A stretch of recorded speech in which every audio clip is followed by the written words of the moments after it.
Understanding Foreclosure, Part 3, Making Your Action Plan. In this video, you will learn about foreclosure alternatives, deficiency, scams, saving your money, and conclusion. Foreclosure alternatives. Sometimes you just don't want the house. I want to move. And we're advising the homeowners to stay in the home as long as you can.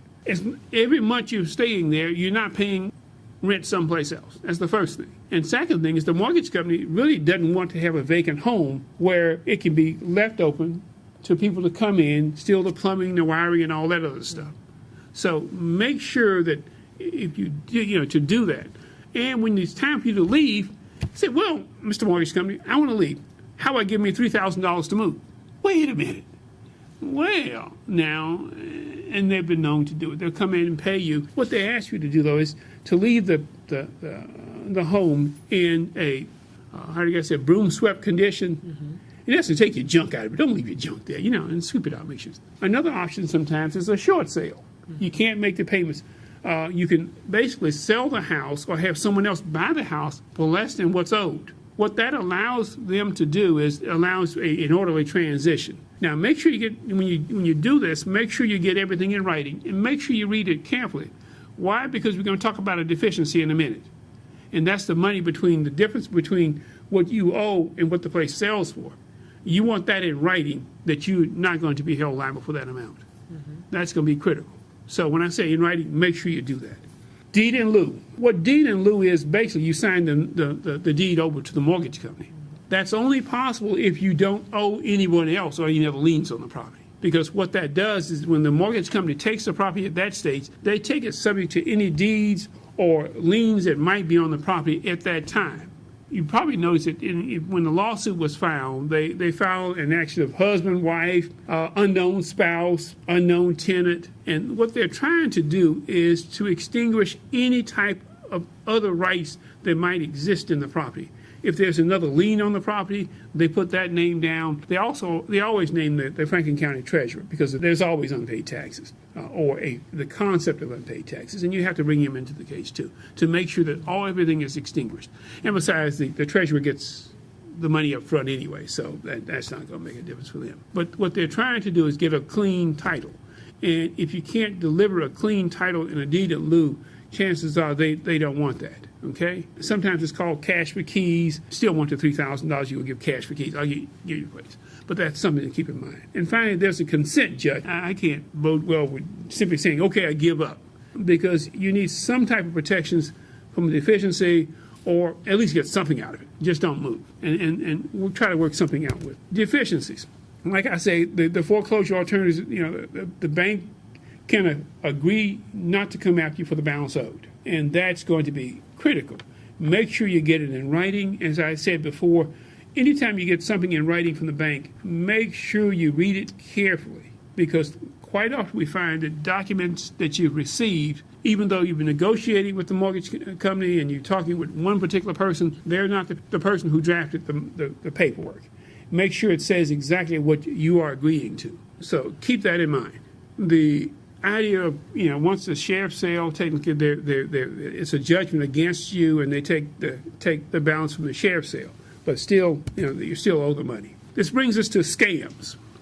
Oh my goodness, scams. Every time I look around, there's a brand new scam out there, and if you don't watch it, they always come out and get you. How many people around here have seen these houses, these signs on the road, we will buy you an ugly house, or we buy houses? Quite often, those are scams. What happens is they will buy your house, or first of all, if it's in a foreclosure action, they will buy your house, not the debt, and then you're out of the house. They don't pay off the balance. The foreclosure is still going on, and you're still on the hook for that. And in the meantime, you're not in the house. You're not getting paid. You're paying rent or mortgage someplace else, and you're still losing. So the concept is, and that's just one of the many ones out there that are designed to take as much money from you as possible. And you have to be so careful with it. One of the things I think years ago, I had one client who we had a housing counselor, we had the legal office, and they were sending information to some other choice. And I said, what in the heck is this? They showed me the paperwork. At the top of it was the mortgage company, big bold lines.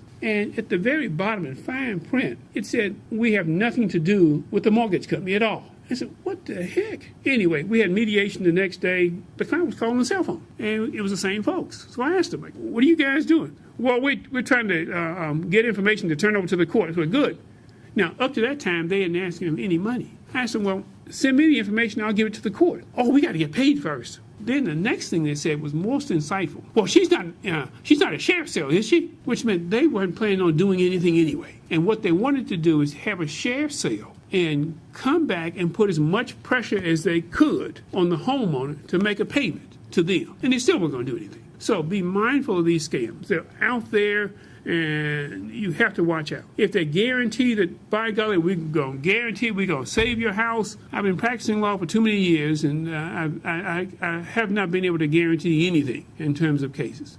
You cannot do that because you don't know what's going to happen. And that tells you, or should be a red flag to go out to say, listen, they can't be trusted. Make sure you go the other direction. Again, legal aid is free. The housing counsels are free. There are other sources, State Attorney General's Office, Federal Trade Commission, Better Business Bureau. And the idea is you want to make sure that you take everything you can to keep your home. We mentioned save your money earlier. One of the things about saving your money is sometimes you get to the point where they aren't going to take an agreement. Well, you say, well, Mr. Mortgage Company, I got this money I've been saving over here. And now, I'll be frank with you. I've spoke to representatives from the mortgage company, and they'll tell you, unlike a divorce case or whatever, we know what the mortgage company wants. They want money.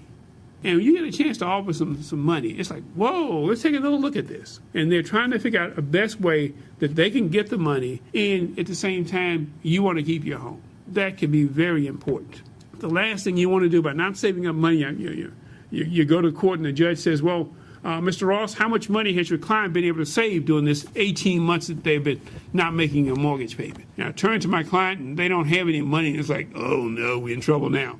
So the idea is you want to save up as much money as you can. It helps doing negotiation. And even if you decide that you don't want to keep the home, save up your money because it gives you an opportunity to take that and move someplace else. That's right. And that can be very crucial. And all during this process, understand something. As homeowners, you have an opportunity to decide, do you really want to keep this house? What am I talking about? What's happening now with a lot of these deals, the mortgage company is saying, listen, what we're going to do is that we're going to take the amount of missed payments, we're going to put it at the end of the note. We're going to reduce your interest rate where you can afford it now, but you can very easily find yourself in a position where you got a $70,000 house, but by the time you finish, you owe $120,000 for it. Is it something you really want to get into? Now, I don't know about your neighborhood, but houses in mine have been going down in value. Foreclosed houses sold the other month for $31,000. And if you're owing $70-some thousand or $80-some thousand in that same neighborhood, is that something you really want to consider? That's a personal decision. A lot of homeowners get caught up in the fact that, oh, it's my home, I want to keep my home. Listen, you can always buy another house, a better deal, because you put yourself into a straitjacket for the next 30-some years, making a payment on this house that guaranteed you still have to fix it up and it's in poor condition. What do you really want? But that's a decision as a homeowner that you have to make for yourself, okay? But as always, that's what we're here for, to help you make those decisions. In conclusion, I want you to file a mediation request as soon as possible. Refer to the foreclosure checklist. In that process, that's your Bible. Read through it carefully before you go to mediation. Make sure you fully understand it, because that's going to give you your best options in mediation. And of course, make certain you work with the housing counselor not just once, but continuously in this process, because things are changing, and you have to make sure that you get the best help that you can. The Legal Aid Society of Columbus prepares free legal counseling, and submit an application to us.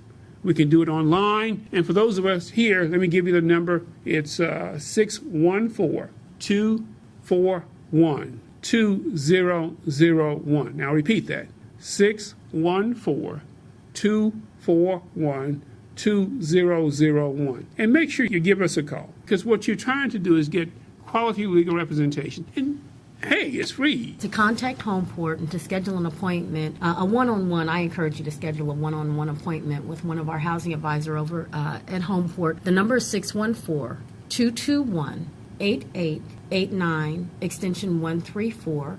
Again, that number to schedule a one-on-one housing counseling appointment is 614 221-8889, extension 134. And we certainly look forward to you all contacting us and us beginning a relationship to get the ship turned around and to get you back to a happy place again. And Homeport's not the only housing agency in town. We have Mid-Ohio Regional Planning, and we have the Columbus Urban League, Homes on the Hill, and also we have Uprising. We'll kind of post all the stuff online that you'll be able to get access and to their offices as well. And all of them provide excellent housing counselors, and they fall within that category. As I always say, those are the real angels that can help you keep your home. So those are just some of the things that we're sharing with you.